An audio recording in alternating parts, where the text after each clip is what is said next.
So guys बारिश की वजह से ना इतना अजीब अजीब सा हो रहा है, बहुत ज़्यादा किच किच किच किच सी। मैंने इतनी सफाई करी घर की, आज कपड़े भी धोए गाइस, क्योंकि मैंने इसलिए धो दिए कि थोड़ी हवा है, थोड़ी हवा लग जाएगी फिर तो हम उस पर सुखा लेंगे हीटर पे।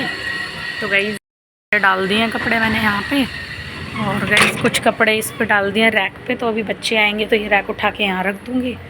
और गाइस सारी साफ़ सफाई डन हो गई है। बच्चों के आने से पहले मैंने कहा चल थोड़ी सी चाय बना लूँ, क्योंकि फिर बच्चों के सामने टाइम नहीं मिल पाता गाइस मुझे। तो गाइस ये देख लीजिए, आज नया मेहमान आया है हमारे घर। तो गाइस ये थोड़ा सा ना खाना पीना बचा हुआ था तो मैंने इस टोकरी में डाल दिया। मैंने कहा गाय को खिला दूँगी। तो गाइस ये नन्ही सी प्यारी सी चिड़िया आई है, देखो खाना खाने। बहुत ही सुंदर है गाइस ये।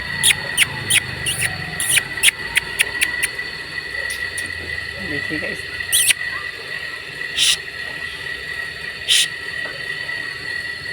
गाइस ये बहुत ही प्यारी है, पता नहीं कहाँ से आती है ये, देखिए गाइस।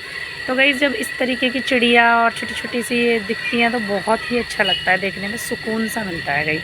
अब तो गाइस जब से ये वाईफाई वगैरह और ये टावर वगैरह लग गए हैं तो अब कहाँ देखने को मिलती हैं गाइस ये चिड़िया वगैरह। तो गाइस बहुत ही प्यारी है। और बारिश की वजह से ना गाइस पूरे में ऐसे अजीब सा हो रहा है, देखो कितना कीचड़ कीचड़ हो रहा है, जबकि मैंने सफाई भी करी है। देखो गाइस वहाँ जाके बैठ गई है, चली गई। चलते हैं चाय पीने।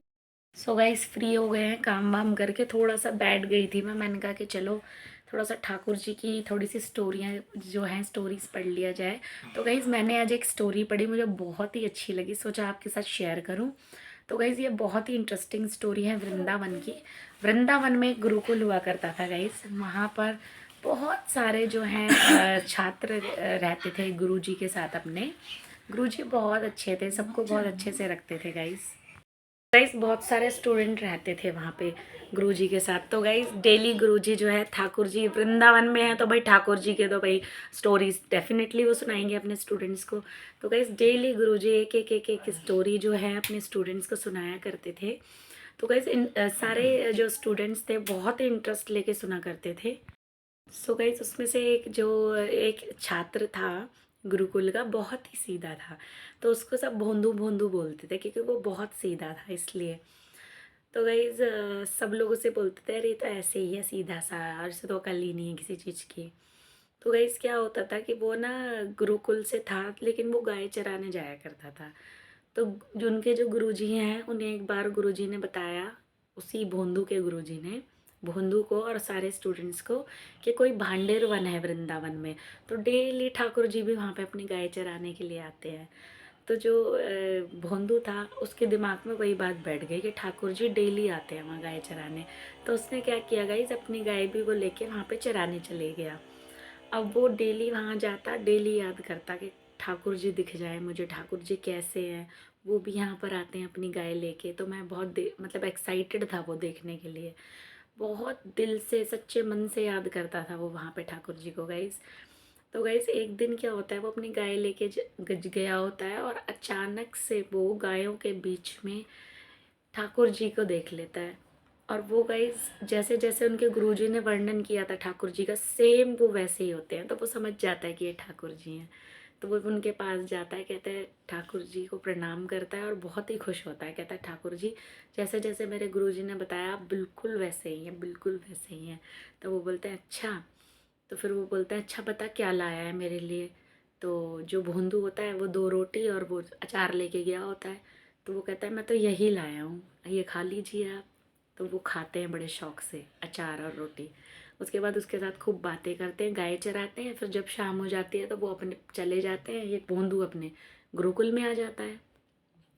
ऐसे करते करते बहुत दिन हो जाते हैं गाइस, डेली उसको मिलते हैं ठाकुर जी जब गाय गाय चराने के लिए जाता है वो। तो एक दिन वो अपने गुरुजी से बोलता है कि गुरुजी आपको पता है जैसा वर्णन आपने ठाकुर जी का किया था सेम वैसे ही दर्शन मुझे हुए हैं भांडेर वन में, और वो डेली अपने गाय चराने आते हैं और मैं उनसे डेली बातें करता हूँ। तो गुरुजी ऐसे ही बोल देते हैं, वो सोचते हैं कि शायद मतलब उन्हें थोड़ा थोड़ा विश्वास होता है, थोड़ा थोड़ा उनकी आंखें जो होती है ना वो नमी हो जाती है उनमें, मतलब उन्हें लगता है कि हो सकता है। तो वो बोलते हैं ठीक है आप ठाकुर जी मिलेंगे तो बोलना कि मेरे गुरुजी ने याद करा है और यहाँ ले आना गुरुकुल में। तो वो कहता है ठीक है गुरुजी। अब वो जाता है दोबारा से गाय चराने, तो वहाँ पे दोबारा से ठाकुर जी आते हैं। तो कहते हैं बता क्या लाया है मेरे लिए। तो वो कहते हैं आज मैं रोटी और गुड़ लाया हूँ। तो कहते हैं ठीक है दाला खिला मुझे। तो वो दे देते हैं, तो ठाकुर जी खाने लग जाते हैं। तो वो बोलता है कि ठाकुर जी आज आपको मेरे साथ चलना पड़ेगा मेरे गुरुकुल। तो वो बोलते हैं क्यों, मैं तो नहीं जाऊँगा। तो भोंदू कहता है कि नहीं मेरे गुरुजी ने याद किया है आपको। तो वो ये बोलता है कि मैं तुझे जानता हूँ, मैं तेरे गुरुजी को थोड़ी जानता हूँ। तेरे गुरुजी ने याद किया हो या तेरे गुरुजी के पिताजी ने याद किया हो, मैं नहीं जाऊँगा, मैं तो तेरे पास ही आता हूँ मिलने, यहाँ पर तुझसे ही मिलूँगा। तो वो कहता है नहीं ठाकुर जी, जो जिस गुरुजी ने मुझे आपसे मिलवाया है, मतलब क्योंकि गुरुजी उनकी महिमा का वर्णन करते थे कथा के दौरान, तो इसीलिए वो दीवाना हो गया था ठाकुर जी का। तो वो बोलता है नहीं, जो गुरुजी हैं वही कारण है आपसे मिलवाने के, तो इसीलिए मैं यहाँ आता हूँ आपसे मिलने के लिए। तो वो कहता है कि नहीं मैं नहीं मिलूँगा तेरे गुरुजी से, तुझसे ही मिल सकता हूँ मैं। तो वो क्या करता है, ठाकुर जी के हाथ से रोटी छीन लेता है, वो रोटी खा रहे होते हैं। तो ठाकुर जी कहते हैं रोटी क्यों छीन रहा है। तो वो बोलते हैं नहीं मेरे गुरुजी से नहीं मिलोगे तो मेरी रोटी भी मत खाओ और मेरे से बात भी मत करो। तो वो बोलता है तुझे पता है मैं त्रिलोकिक जो हैं, तीनों लोक हैं, उनका स्वामी हूँ। लोग बहुत बहुत तपस्या करते हैं मुझसे मिलने के लिए और पता नहीं क्या क्या करते हैं।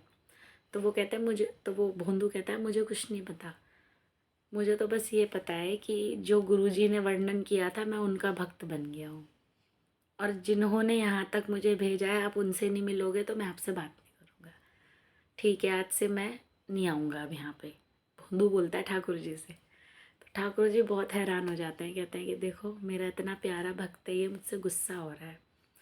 तो वो जाने लग जाता है भोंदू। तो पीछे से ठाकुर जी भागते भागते आते हैं, उसके पीछे चढ़ जाते हैं ऐसे प्यार से ऐसे करके, कहते चल ले चल, तू जहाँ चलेगा मैं वहीं चलूँगा, गुस्सा मत हो मेरे से लेकिन। तो वो कहता है ठीक है।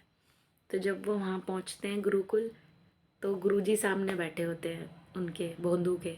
तो गुरुजी क्या देखते हैं, बहुत सारी गायें होती है असंख्य, उनके बीच में जो भोंदू होता है वो अपनी पीठ पे ठाकुर जी को टांग के लेके आता है। तो वो जो होते हैं गुरुजी, वो देखते ही बेहोश हो जाते हैं। और जब उन्हें होश आता है तो मोर मुकुटधारी श्री कृष्ण भगवान उनके सामने खड़े होते हैं। तो वो सबसे पहले अपने शिष्य को प्रणाम करता है, पैर छूता है उस शिष्य के, उसके बाद ठाकुर जी के छूता है। कहता है कि तूने मुझे इनसे मिलाया है, इससे बड़ी चीज़ मेरे लिए कुछ नहीं हो सकती। तो गाइज ठाकुर जी हंसते हैं और खुश हो जाते हैं, गुरुजी खुश हो जाते हैं उनको देख के ठाकुर जी को। तो ठाकुर जी कहते हैं कि ये जो भोंदू है ये मेरा बहुत सच्चा भक्त है, इसीलिए मैं इसकी बात नहीं टाल पाया। तो गाइज़ बस यही स्टोरी है, और ये रियल स्टोरी है गाइज़ वहाँ की, वृंदावन की। ये एक जो गुरु महाराज जी हैं उनके द्वारा सुनी थी मैंने, मतलब वैसे ही यूट्यूब वगैरह पे भी मैं सुनती रहती हूँ, तो मैंने सोचा आज आपके साथ शेयर कर लिया जाए। तो गाइज़ कमेंट में बताना जिसने भी ये पूरी स्टोरी सुनी है मेरे ब्लॉग में, ये सुन के आपको क्या समझ में आया, what is the moral of the story. इस स्टोरी का मॉरल क्या होना चाहिए, क्या समझ में आया आपको इस स्टोरी से। तो आप प्लीज़ मुझे बताना कमेंट में गाइज़। और मुझे तो स्टोरी बहुत बढ़िया लगी गाइज़ ठाकुर जी की।